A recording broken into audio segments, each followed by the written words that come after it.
Este es el noticiero diario del Public News Service de el 24 de marzo de 2026. Cuenta con reportajes de Mike Clifford, Joe Ulery, Laura Hatch, Daniel Smith, Tramal Gomes y Ross Brown.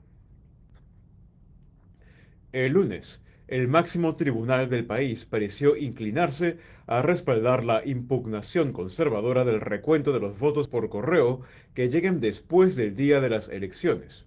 La mayoría de los magistrados del Tribunal Supremo parecen dispuestos a apoyar a los republicanos y libertarios que argumentaron ante el tribunal que la ley electoral federal impide a Mississippi contar los votos que lleguen hasta 5 días después del cierre de las urnas. La investigación sobre la fatal colisión entre un avión de Air Canada y un camión de bomberos en el aeropuerto de La Guardia en Nueva York se vio inicialmente retrasada por las complicaciones derivadas del cierre del gobierno federal. El presidente de la NTSB declaró que las largas filas de seguridad en los aeropuertos demoraron el viaje de algunos de los más de 24 especialistas que participarán en la investigación.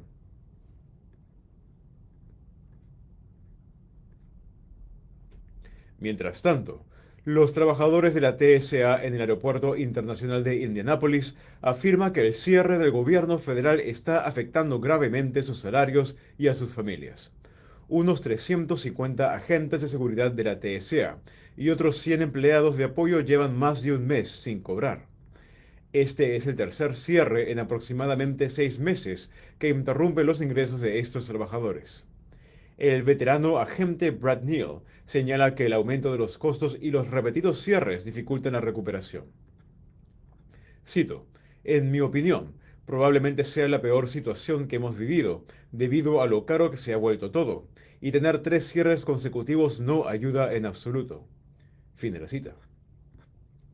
Se espera que los trabajadores reciban el pago retroactivo si el Congreso aprueba el presupuesto de seguridad nacional y el presidente Donald Trump lo promulga. Mientras tanto, algunos agentes están recortando gastos, quedándose en casa y buscando ingresos adicionales para subsistir. A continuación, en Montana, los defensores de la salud aprovechan el 16 aniversario de la Ley de Cuidado de Salud Asequible para denunciar posibles recortes a Medicaid. La semana pasada organizaron una manifestación llamada Salvemos nuestros hospitales en el Hospital St. Patrick de Missoula para protestar contra los recortes e instar a los legisladores estatales a proteger los hospitales rurales. Chet Phillips es padre soltero de 3 hijos que reciben Medicaid y se beneficia de la expansión de este programa en Montana. Quiere que los legisladores protejan esos fondos, especialmente después de un reciente susto relacionado con su salud. Cito, sin la ampliación de Medicaid habría tenido que preocuparme por si podría costear la atención médica que necesitaba para seguir viviendo y cuidar de las personas que dependen de mí. Fin de la cita. Según los defensores, 2 propuestas recientes podrían afectar la financiación estatal de Medicaid y perjudicar a los hospitales rurales. La primera es el plan de Montana para implementar los requisitos laborales federales de Medicaid en el estado este verano, lo que, según afirman, sería costoso y reduciría los beneficios para decenas de miles de habitantes de Montana. La segunda es el anuncio del Departamento de Salud Estatal de que podría no pagar el aumento del 3% en la tarifa para proveedores de Medicaid que la legislatura aprobó el año pasado. El Departamento de Salud prevé un déficit presupuestario de 34 millones de dólares este año. Pensilvania es líder entre los 30 estados que impulsan la salud y la seguridad de los ríos mediante la eliminación de presas obsoletas. En 2025, los esfuerzos a nivel nacional reconectaron casi 4.900 millas de ríos, la mayor cantidad jamás restaurada en un solo año. Jesse Thomas Plate de American Rivers afirma que se han eliminado 433 presas en Pensilvania desde 1912, incluidas 14 el año pasado, la mayor cantidad de cualquier estado. Explica que las eliminaciones pueden realizarse por diversas razones. Cito, algunas se construyeron por razones ecológicas, otras para mejorar la seguridad pública. Algunas se retiraron porque las presas se estaban desmoronando y era necesario sacarlas del río. Así que hay diferentes motivaciones detrás del proyecto, pero en definitiva todas benefician la salud del río y la sostenibilidad de las comunidades donde se ubican. Fin de la cita. Según American Rivers, más de una cuarta parte de las represas desmanteladas eran represas peligrosas de baja altura, a menudo denominadas máquinas de ahogamiento. A continuación, en la Alabama rural, donde la cobertura de ambulancias puede ser una cuestión de vida o muerte, las bajas tasas de reembolso de las aseguradoras han dificultado que los proveedores mantengan suficientes ambulancias en funcionamiento. Un nuevo proyecto de ley en la legislatura estatal exigiría que las aseguradoras comerciales incluyan los servicios de ambulancias en sus redes y establezcan tarifas mínimas de pago. Stephen Wilson, director de operaciones de Haynes Ambulance, describe las deficiencias en la cobertura en los condados rurales que a menudo provocan retrasos en el servicio. Cito: si eliges un condado rural en Alabama, normalmente tenemos una, a veces dos ambulancias disponibles. Y, como sabes, cuando una de esas ambulancias sale a atender una llamada, entra otra llamada en ese mismo condado. Entonces tenemos que enviar una ambulancia desde una de nuestras zonas más urbanas. Fin de la cita. El proyecto de ley que ya fue aprobado en el Senado y superó el escrutinio de la Cámara de Representantes establecería nuevas tarifas de reembolso para los servicios de ambulancia y les permitiría recibir un pago por atender a los pacientes en el lugar del incidente, algo que actualmente hacen de forma gratuita. Finalmente, el azafrán no es una especie común en la mayoría de los hogares estadounidenses, pero eso podría cambiar a medida que los agricultores de Nuevo México y otros estados experimentan con cultivos que requieren menos agua. Ante la creciente escasez de agua provocada por el cambio climático, investigadores de la Universidad Estatal de Nuevo México estudian el desarrollo del azafrán en la zona central y el sur del estado, así como la manera de integrarlo con otros cultivos ya existentes en la región. El profesor principal de la NMSU, Said Zatab Zalmasi, afirma que el azafrán se cultiva en estados como Vermont y Nuevo Hampshire, pero considera que Nuevo México tiene una ventaja. Cito: creo que Nuevo México ofrece un mejor entorno para el cultivo de azafrán porque este cultivo no requiere mucha agua. Por otro lado, Nuevo México tiene mucho sol, lo que podría mejorar su calidad. Fin de la cita. Puede obtener más información en publicnewsservice.org.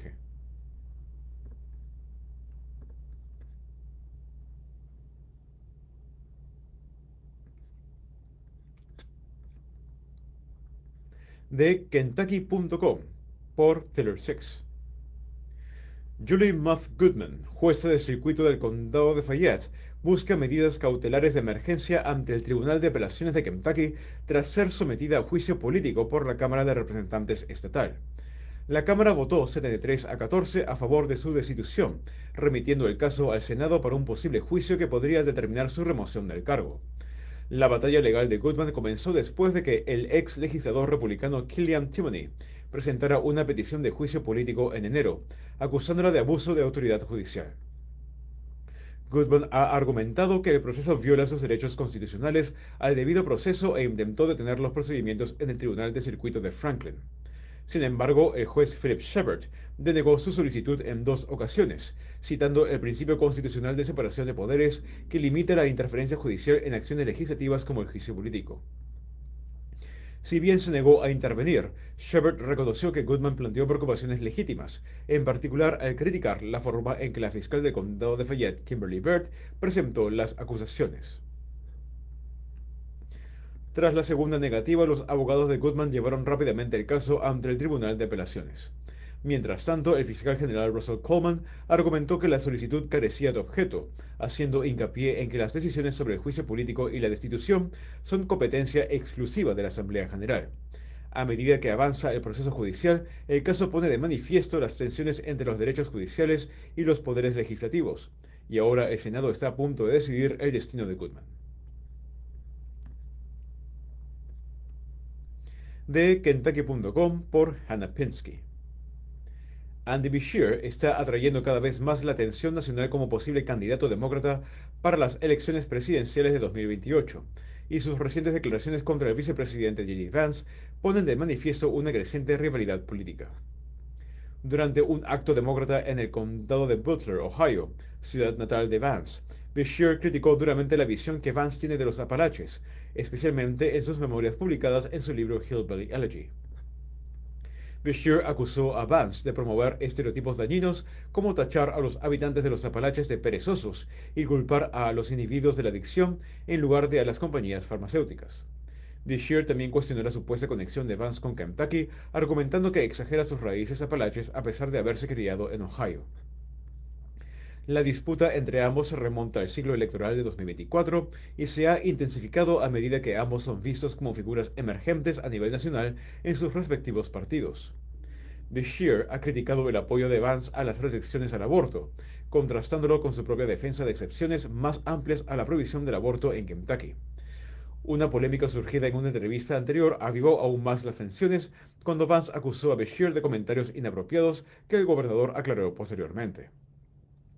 Si bien ninguno ha anunciado oficialmente su candidatura para 2028, Beshear ha manifestado un fuerte interés y se ha comprometido a trabajar para derrotar a Vance, a quien describe como desconectado de la realidad y el político más arrogante que ha conocido.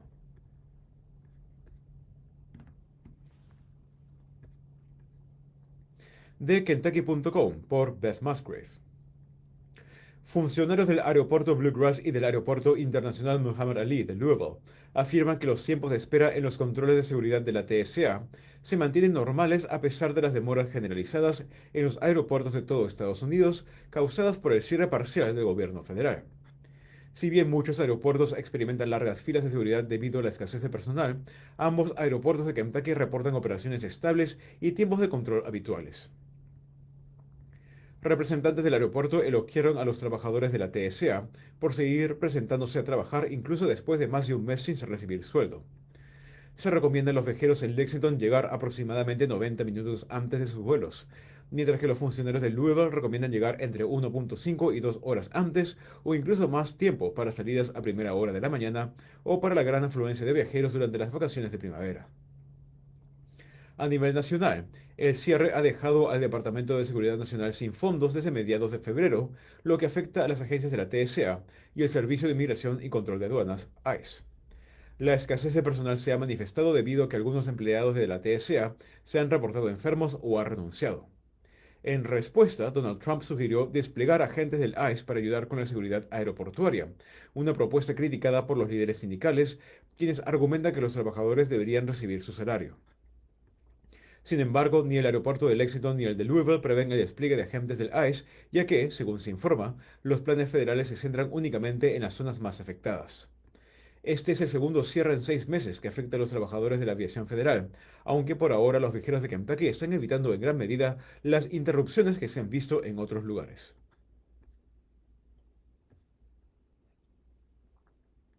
De Kentucky.com por Christopher Leach.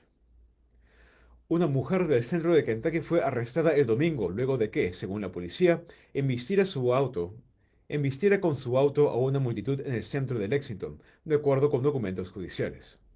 El incidente ocurrió poco antes de las 2:15 de la mañana en la zona de las calles Short y Mill. Los documentos judiciales indican que Cadence Carpenter, de 20 años y residente de Frankfurt, estuvo involucrada en un altercado en un estacionamiento y condujo un Tesla Model 3 por encima de la acera, embistiendo a un grupo de personas.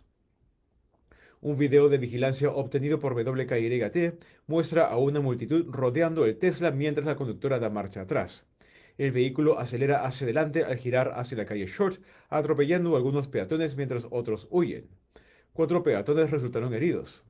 Los documentos judiciales señalan que las acciones de Carpenter crearon un peligro sustancial de muerte y o lesiones físicas graves para otras personas. Carpenter continuó conduciendo en sentido contrario por la calle Short hasta que fue detenida por los agentes. Los documentos judiciales indican que los agentes encontraron evidencia de que había estado bebiendo alcohol y la arrestaron.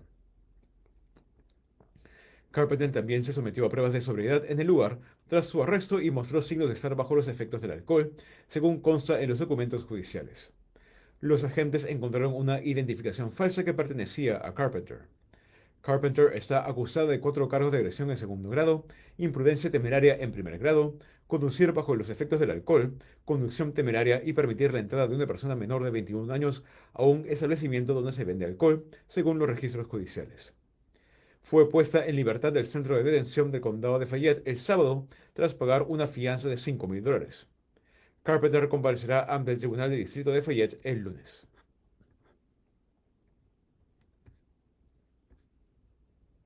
de WKU por Shepard Snyder. Nancy Albright, comisionada de Calidad Ambiental y Obras Públicas del Lexington, renunciará a finales de marzo tras las críticas generalizadas a la respuesta de la ciudad ante las recientes tormentas invernales. La alcaldesa Linda Gorton anunció la renuncia, reconociendo la frustración pública por las peligrosas condiciones de las carreteras, incluyendo una tormenta en marzo que causó más de 150 accidentes y graves interrupciones. El descontento también se debe a una tormenta de hielo en enero que dejó las carreteras sin tratar durante días, lo que generó quejas sobre los esfuerzos de la ciudad para la remoción de nieve y hielo. Gorton afirmó que el enfoque actual de la ciudad no está funcionando y confirmó los planes para reconstruir por completo la estrategia de respuesta ante la nieve de Lexington. Para abordar las deficiencias de liderazgo, Charles Martin, director de calidad del agua de la ciudad, actuará como comisionado interino. Además, la supervisión de la División de Calles y Carreteras, responsable de la limpieza de las calles durante las tormentas, pasará al subdirector administrativo Glenn Brown. Los funcionarios municipales también están llevando a cabo una revisión exhaustiva de su respuesta ante las tormentas invernales y explorando la posibilidad de contratar empresas externas para el suministro de maquinaria pesada durante eventos climáticos severos.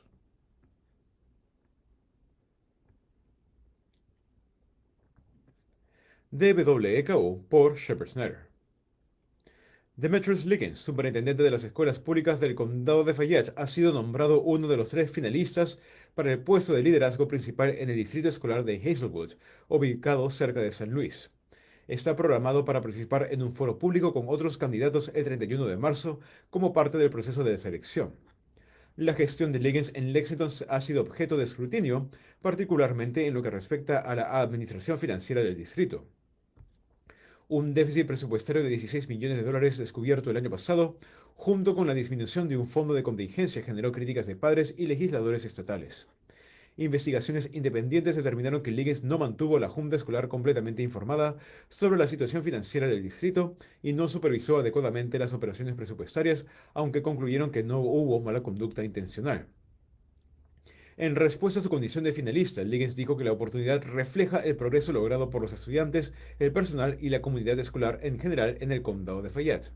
Enfatizó que, si bien está considerando el puesto, su enfoque principal sigue siendo continuar mejorando dentro del distrito. El presidente del consejo escolar, Tyler Murphy, también expresó su apoyo a Liggins, destacando las continuas mejoras académicas y afirmando que el consejo sigue centrado en mantener el impulso positivo independientemente de su decisión.